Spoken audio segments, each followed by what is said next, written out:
foreign market in Mogadishu.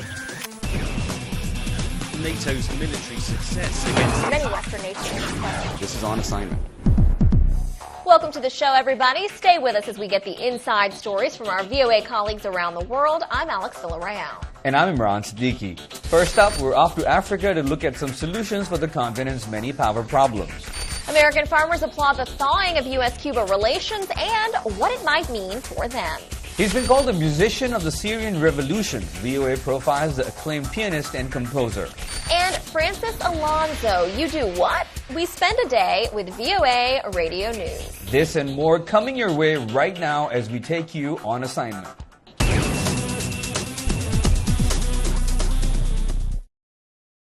Power outages are a fact of life across much of Africa, with nearly daily blackouts affecting rich and poor countries. Frustrating, to say the least.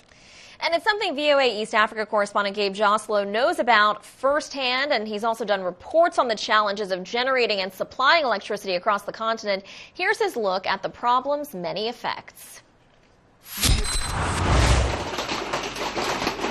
A small business in Nairobi that began as a party supply outfit has expanded to serve restaurants and supermarkets, moving more than a ton of ice a day, while their custom-made ice sculptures decorate State House events.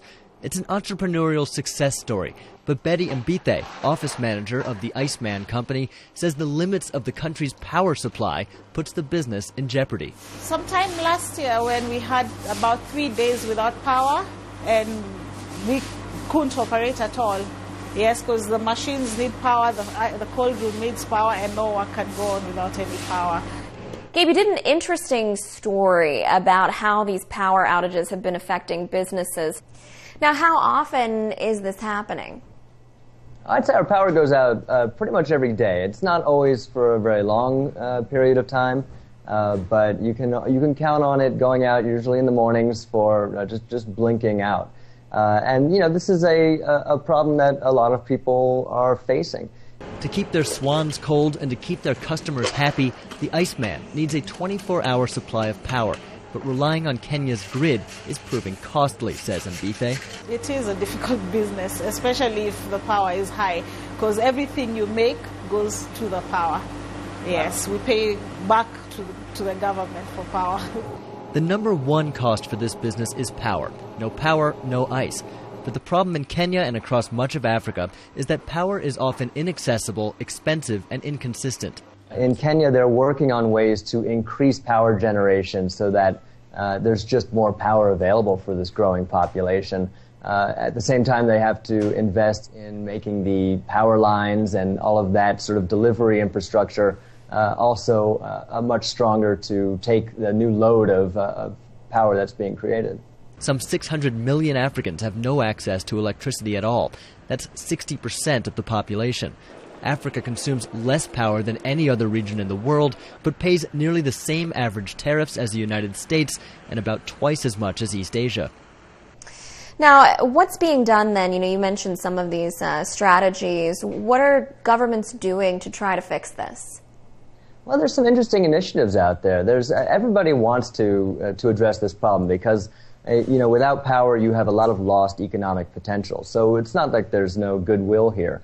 One of the interesting initiatives that's being developed was actually announced at the World Economic Forum in Davos last month. African Development Bank President Donald Kaberuka said energy shortages are holding countries back. At this moment, every single African country is experiencing energy shortages and power outages. That is costing the continent 2% of the GDP. In fact, an African leader says that we're a continent of miracles. If we're growing at 5% without enough electricity, think of what we could do if we had enough electricity. This is a group, African Energy Leaders Group, which is forming to unite politicians, business leaders, as well as investors to try to come up with strategies to encourage more investment, to encourage better government policies that will make it easier for investment, with the overall aim of just increasing power and making it reach consumers much easier. One of the things that they have discussed is that one country can't really do it all on their own. It is not possible for our individual 54 countries to have energy security from their own domestic resources. We have to create viable regional markets for power, and that is possible. What you're going to see in Africa is a lot of regional effort, so that, for instance, there'll be like a West African power bank where a power generator in Cameroon, for instance, would share its energy capacity with neighboring countries. Like we would go to Niger or go to Nigeria. So this is the kind of initiative that I think we will be seeing more in coming years, and it'll be really pan-African in that sense. All right, thanks to Gabe, our East Africa correspondent based in Nairobi.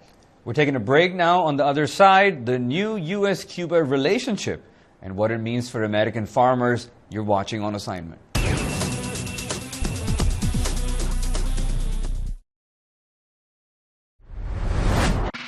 I'm Larry London. It doesn't get old winning a Grammy.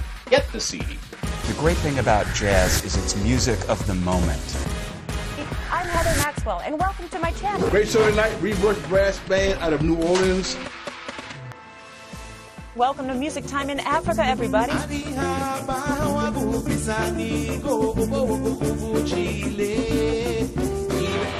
Border Crossings is on the air.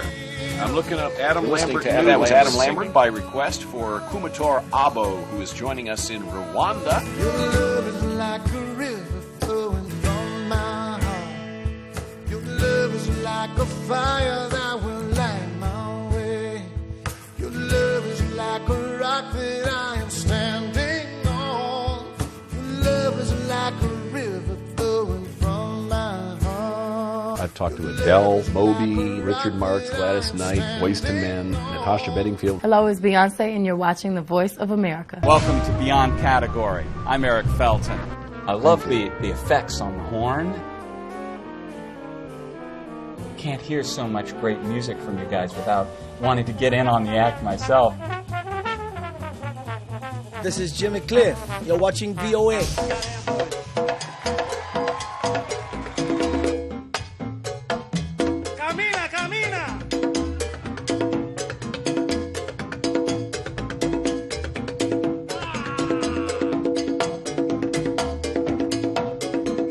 Music Alley programs is more than just an expression of our music.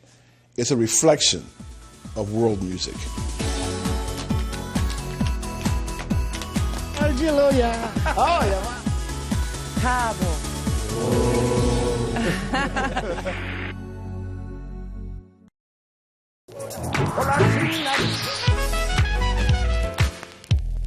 Hamilton Live is a live audience performance. With live music, you have that interaction. There's nothing like getting that immediate feedback from the folks that you're performing to.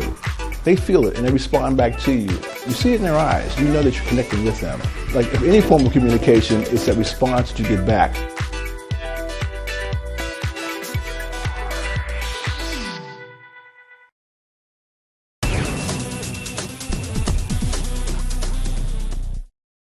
Polls show some 60% of Americans support President Obama's decision to restore diplomatic relations with Cuba and move toward ending the embargo in place since the 1960s. Among the strongest supporters for ending it are American farmers who see Cuba as a new market for their exports. VOA's Midwest correspondent Kane Faribaugh has been looking at the story as it affects farmers in Illinois and joins me right now. Thank you so much for joining me, Kane. Thank you, Imran. Kane, you spent a lot of time with this particular farmer. Tell us a little bit about that. Well, Thomas Martin is a farmer near Wagoner, Illinois. He's been farming on land that has been in his family for 3 or 4 generations. He's someone who is very connected to his land, and he is someone who's an advocate of exploring new markets for U.S. agricultural products. And a new market for U.S. agricultural products, at least a new expanded market, would be Cuba. And so ending the embargo and having more trade with Cuba is something that he completely supports. You also mentioned in your report that in the past, U.S. farmers could sell to Cuba, but the transaction was strictly cash, which put them at a disadvantage. How so? Well, what has happened is that the United States, because of the embargo, is not able to extend credit to Cuba. So everything that is exported there, particularly the corn and the soy that's coming from the Midwest United States here, it has to be paid for in cash up front. You know, there are certain technicalities that help that effort, but what that has made is it's made the U.S. less competitive with countries like Brazil, which are exporting to Cuba and are establishing credit with Cuba. So that has actually resulted in a decline of several $100 million worth of exports to Cuba in the last 5 or 6 years. And there's a group of representatives that'll be visiting Cuba. Thomas Martin is one of them. Is he excited about this? He's very excited. He's been to Cuba before, and he's excited to go again because he's going to take a learning journey tour with the group. It's going with the U.S. Agricultural Coalition for Cuba, which is a coalition of groups that represent producers, agricultural firms here in the Midwest, and they're going on a tour really to explore what could happen in Cuba if there wasn't an embargo and where they could place their products. All right. There's also the question of human rights in Cuba and how the U.S. and Cuba will reconcile this issue. Thomas Martin had a comment in your report about that. Let's roll that clip and come back. As both a farmer and a Catholic, you know, I definitely saw that there's a lot of churches closed there, and that's something that definitely concerns me in Cuba is their human rights record. That said, 54 years of our embargo has done very, very little as far as improving the human rights conditions in Cuba. Listen to the soundbite. It seems like as if opening up or removing these sanctions would kind of work in the favor of the Cuban regime. Well, I think that President Obama, in his State of the Union address, addressed this concern directly, and he said that it's time for something new. It's time for a new approach. I think Thomas Martin, in his comment there, it indicated that isolating the Cuban regime from the United States has been the tactic in place for the last 54 years.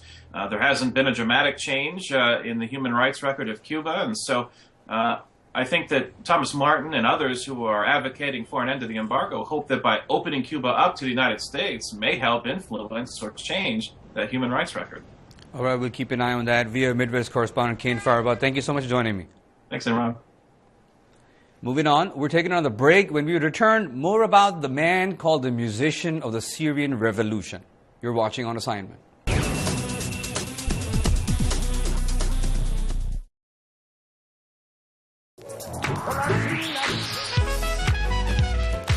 I wanted to present music and a side of American culture that is most important to me, that is a part of who I am. They're going to get some incredible performances. That's one of the things I love, bringing these artists in so you can get to see them do what they do. It's soul music, and that's what music is. It's that which comes from the soul.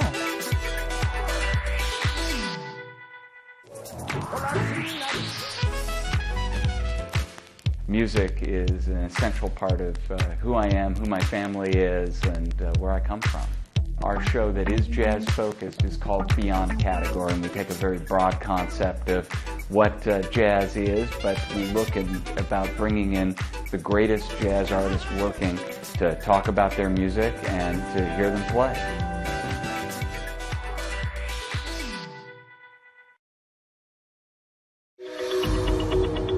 I'm Millar Sega. I'm the host of VOA's The Correspondents, a roundup of the world's top stories with analysis from our dedicated reporters. It's really a conversation the same way that you would bring a friend to your home and ask them what's going on.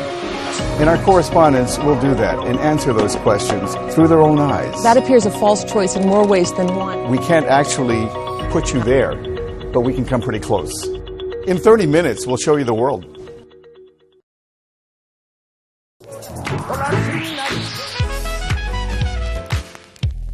Hamilton Live is a live audience performance. With live music, you have that interaction. There's nothing like getting that immediate feedback from the folks that you're performing to. They feel it and they respond back to you. You see it in their eyes. You know that you're connecting with them. Like if any form of communication, it's that response that you get back.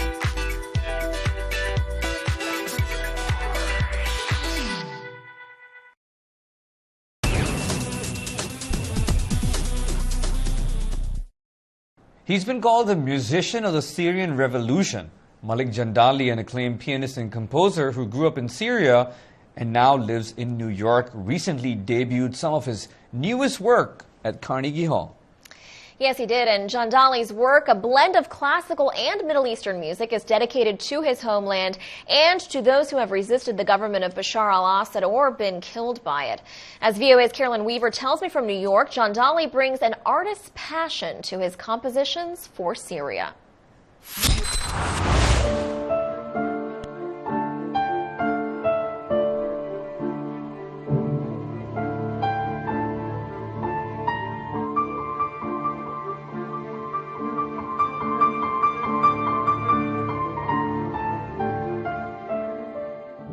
Carolyn, tell us, you did this very fascinating piece. Who is Malik John Dolly? He is kind of like a composer and a pianist in a movie, almost. He's a little dictatorial, he's so passionate, but he's very charming and humble at the same time. He was born in Germany, but grew up in Homs, Syria, and has since become a U.S. citizen. He came here for his education in his early 20s. And you had the chance to meet him and spend some time with him as you did this story on him. What was that like? Well, he's a very charming, a very sincere artist, I would say, who is completely absorbed in the cause of the Syrian revolution. It is their music. I'm inspired by their courageous acts, by their memories, by their history.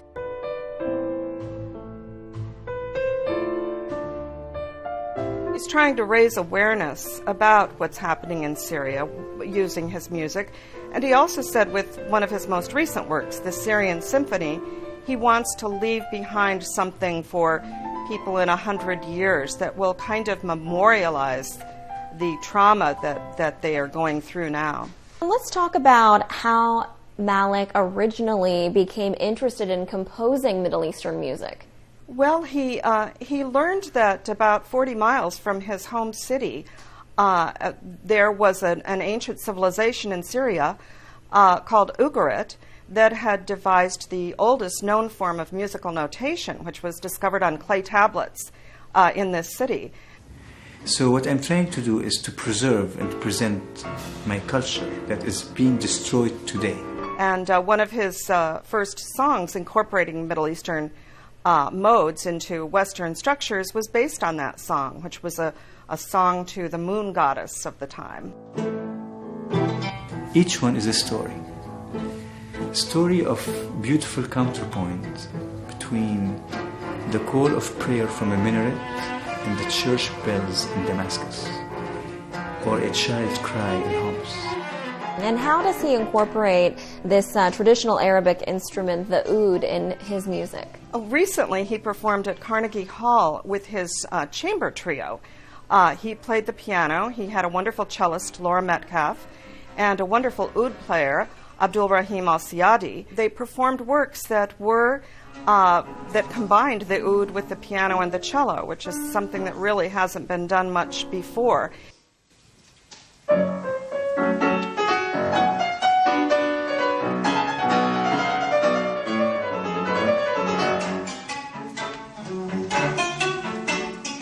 Performed it outside the White House in Lafayette Park in July 2011.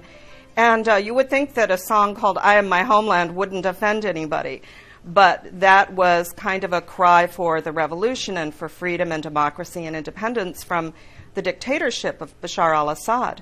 A couple of days later, he says that Syrian security forces broke into his parents' home in Homs, Syria, and beat them up. And he had them taken to the United States or removed to the United States after that.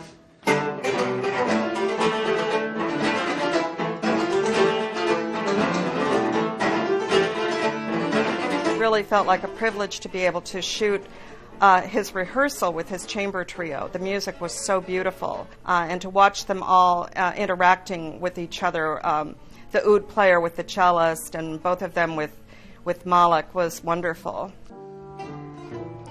You know, an interesting thing to note about John Dolly, he told Carolyn that some may question why he's composed music for Syrians when they are in such dire need of physical help, you know. But he says he wants people 100 years from now to know that the Syrian plight was also immortalized in music. So he views it as an important contribution he's making. All right. Moving on, there are a lot of different people working at the Voice of America, and we've been telling you about some of the people behind the microphones here at VOA. One of them is Francis Alonso, an English radio newscaster and women's issues reporter. Yes, and Francis is the next subject in our ongoing series, You Do What? Check it out. From Washington, this is VOA News. I'm Francis Alonso reporting. Ukraine's military says, as a newscaster, I cover the day's top news events. It could be President Obama overseas. This is an important step that shows how we can work together to elevate our relationship. Right now, the Ukraine crisis is top news. It comes despite a four-nation ceasefire deal. I come in and make sure that we get the top stories of the day so that our listeners are fully informed about what's going on. Ukraine's military says 8 soldiers have been killed and 34 wounded in fighting in eastern Ukraine in the past day.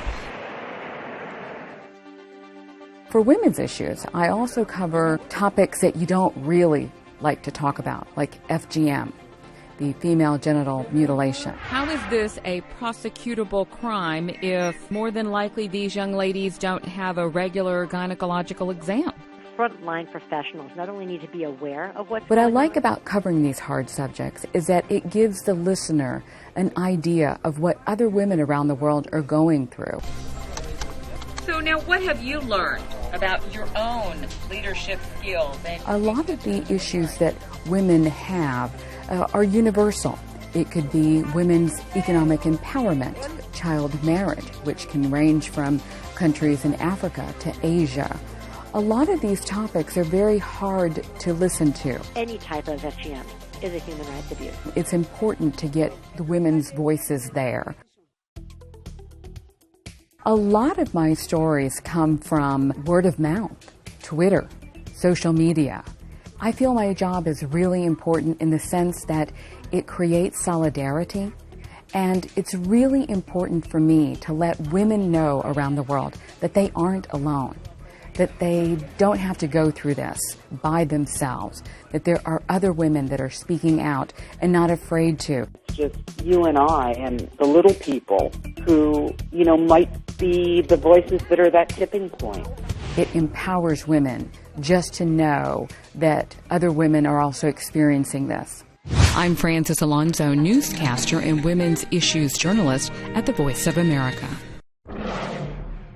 And now to the story of another enterprising woman who is enjoying a fulfilling career as a home builder and an artist. VOA's Julie Tabo caught up with Krista Wolf to find out how she has prospered in the male-dominated construction business as she combines two very different disciplines. Take a look. Krista Wolf became interested in art at a very early age. My parents died when I was young, and I lived with a lot of different relatives, but I lived primarily with one relative who came from an amazing family of artists. Those artists painted frescoes in churches and homes in Greece, a tradition that continued when 2 of her uncles emigrated to America. They would do churches and do paintings in churches, and then on top of it they did construction, which was their way of making money because nobody was really paying for frescoes in America. I was in awe of it. I wanted to go to work with them whenever I could. That early exposure paid off. Today, Wolf is a professional artist who draws inspiration from the world around her. The balls in the air are how many balls we have going in the air. Whether it's women juggling family and career or an industrious osprey. I watched him guard his family. He comes every year. He builds this incredible nest. He's a builder. So we're pretty much gutting this house. This is a typical renovation. And, like her immigrant family and the osprey that nests near her studio, Wolf is also a home builder. As long as I can remember, I loved building things. So when I wasn't painting, I was building things. When is that wall going to get fixed over there where they cut the wire? But becoming a professional in the male-dominated construction industry was not easy. She recalls an especially memorable occasion. pretty sure I was going to get a job. I was very excited about it. I had done all these sketches and drawings for this couple, and I thought, surely they're going to hire me. And the drawings were beautiful, and the woman loved everything. And as I was leaving their house, I was like, oh, this is really good. They really loved everything, and I really, really worked hard on it. I heard the husband say, there's no way in hell we're going to hire a woman to do our house. So I just kind of knew that was that. Today, she has a thriving construction business, building award-winning properties for wealthy homeowners in the Washington, D.C. area. Look at the designs. If you notice that they run through, and it's an interesting art form. Incorporating her signature artistic touches throughout. And while Wolf says women in male-dominated professions still have to work longer and harder to be successful, she is optimistic about the future. I would love to see more women, young women, do what I'm doing, because I love what I do. It has brought me such joy, and I have been greatly blessed to be able to have a career doing what I love and what I'm passionate about. Julie Tabo, VOA News, Washington. You know, it's really great to get introduced to someone who, like she said, is able to do what she loves and what she's passionate about. I mean, that's the pursuit of so many people. Yeah, and it's amazing if you can do two good things that you're good at together. Exactly. Amazing. Two birds with one stone, right? Yeah, but the sad part is that we gotta go. Yeah, that is sad. It's time for us to get out of here, but please be sure that you tune in next week again for a special edition of On Assignment in honor of Black History Month. Yes, and we are very excited about this show. We're going to have some amazing interviews for you, including one with a gentleman who is now in his late 90s, and more than 70 years ago, he was the star of a Broadway musical. Can't wait for that story next week. Thank you so much for watching. On behalf of everyone on Assignment, so long from Washington.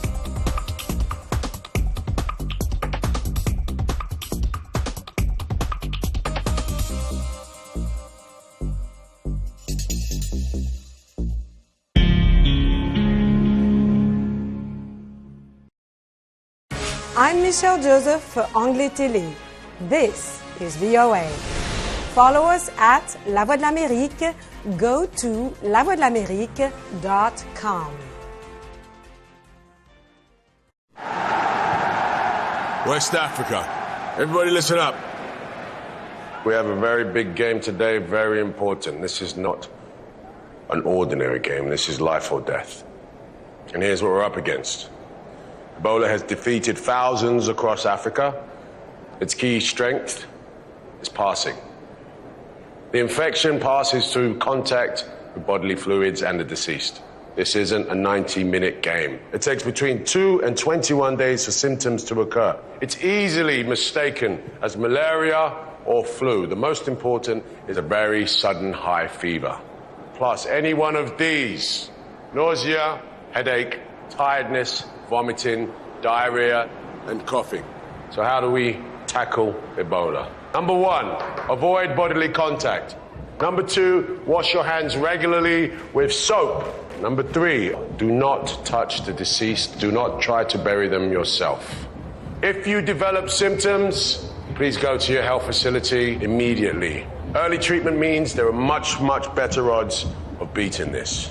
Ebola is a very tough opponent, but please do not lose hope. There are health workers helping around the clock, and we can win if we work as a team. It's really important we do that. To report symptoms or get information, call West Africa. Get out there. We can do this. Let's spread the word, not the disease. Let's go.